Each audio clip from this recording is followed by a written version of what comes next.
All right, what do I got right here? The ugliest planes of all time. All right. Sure, an interesting article topic, right? Let me check out. What kind of planes are we featured? Wait, Airbus A320? That plane isn't even ugly. Yeah! Welcome everybody to the channel. You know, recently I was surfing around through the internets and I found this interesting article right here on the Ask the Pilot trademark.com website. And here the author of this article literally beefs with every single plane that exists out here. I mean, you know, as a thumbnail, we have this short Skyvan plane thing. You know, that's this one right here. This is a British plane. And this one actually is quite bad looking. Can you see the... Oh my god, we can actually see this lady right here, isn't it? Yeah, lol. Alright, this even looks a little bit more stupid now. Welcome back to this, everyone. Anyway, we can agree that this plane does look a little bit odd, you know, with its boxy shape. We hate that. But what is wrong with the A320? Alright, here we go. We have, of course, you know, a reason why this is supposed to be the ugliest plane on the planet. Alright, the A320 was made because not enough people thought air travel was boring. So the A320 is boring? Alright, the plane looks like it popped from an Airbus vending machine or hatched an egg laid by an A380. What? The A320 has 3 equally inelegant siblings, the A318, A319, A321. What? Bland foursome has been Airbus' biggest seller, doing all they can do to reinforce the notion that yes, flying is tedious and unexciting. What? Why are you beefing with the A320 now? I mean, first of all, 90% of the description of the A320 had nothing to do with looks. I mean, what are you trying to say with the plane looks like it came straight out of a vending machine? It doesn't, by the way. I think the A320 is actually quite nicely looking. Right, in general, it's pretty hard to find ugly planes, you know? Because after all, what humans find ugly is mostly things that are, for example, unsymmetrical. And of course, an unsymmetrical plane doesn't fly. You know, aerodynamics and stuff. Very advanced physics, right? But no, really, if you build an aerodynamic plane, it's very hard to, you know, think it's ugly. But I like the A320. I mean, yes, of course, it's no crazy plane, but it's simple, safe, so I don't... Why are you beefing with it? Alright, a little bit of a contrast to the A320 would probably be like a plane from Boeing, like 737. Maybe that's a better plane for the author, isn't it? You know, as a bit of a... Okay, never mind. What? Alright, this article is not making much sense. The 737 actually kind of fixes all the problems of being boring that you criticized before. And you know, I feel like the 737 is also a very good looking plane as well. I love the 737. So stop hating on it! Alright, I'm seriously beefing now. Alright, Boeing's ubiquitous twin jet joins the A320 as the McDonald's and Burger King of jetliners. What is that supposed to mean? Okay, why though? You see them everywhere and you inevitably find yourself sitting inside of one, but you just know that there are better places to be. Okay, the later generation 737s are especially unattractive. No! What? The 737 MAX is beautiful. This one here as well, the 737-700. Isn't this a nice looking... I love this plane. What? That's what happens maybe when you've taken what was originally conceived as a short-haul regional plane and stretched and tweaked and pushed the thing into roles that was never envisioned for. Oh, yeah. This is definitely a reference to, like, the 737 MAXs and stuff, right? I mean, of course, the 737 itself, you know, the design is from the 50s, and they've just put new engines in. A lot of new engines and some new wings on it. But it works! Plane flies, for the most part.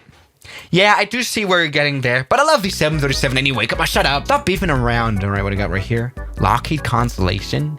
Come on. What's wrong with the Super Connie now? Okay, you know what? I do see where you're getting from there. It looks a little bit strange. You know, it has this little bow right here that I also hate, but what you're saying right here, yeah, first of all, talking trash about the Constellation is among the most grievous sins possible, and that's true. I mean, you know, this plane is legendary. It might just be a bit weird looking.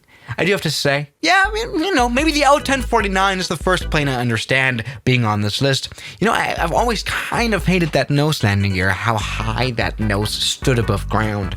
It always has not been super beautiful.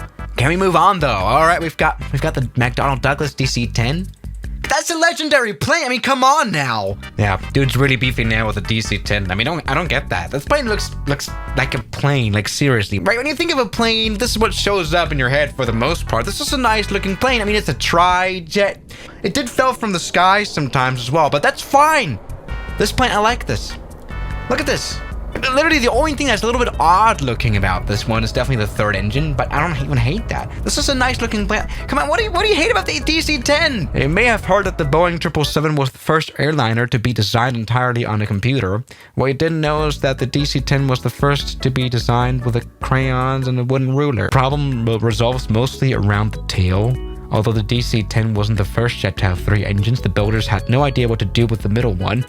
Hard to outspace their main competitor, the Lockheed L-1011, which is a nice plane as well. They flipped a coin and decided to wedge it through the vertical stabilizer. What? I mean, that doesn't even... I think that looks cool! Right, they managed to... Oh, by the way, we've crashed into some trees, but they, I think they managed to implement that engine quite well here into the vertical stabilizer. I mean, the L-1011 did do it a little bit better, but this is totally fun.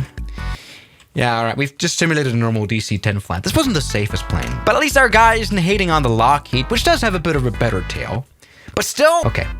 This is a plane that I can agree with, everybody. The Britten-Norman Trilander, everybody. Yes. I made a whole video about this plane and how ugly it is. It was very recently released for the Flight Simulator 2020. And also, I've already read this text right here. This is a very ugly looking plane. I can very much agree with that. And I can also agree with this one right here. The Skyvan. Northern Ireland gave us the Shorts brothers, known for their line of boxy commuter turboprops.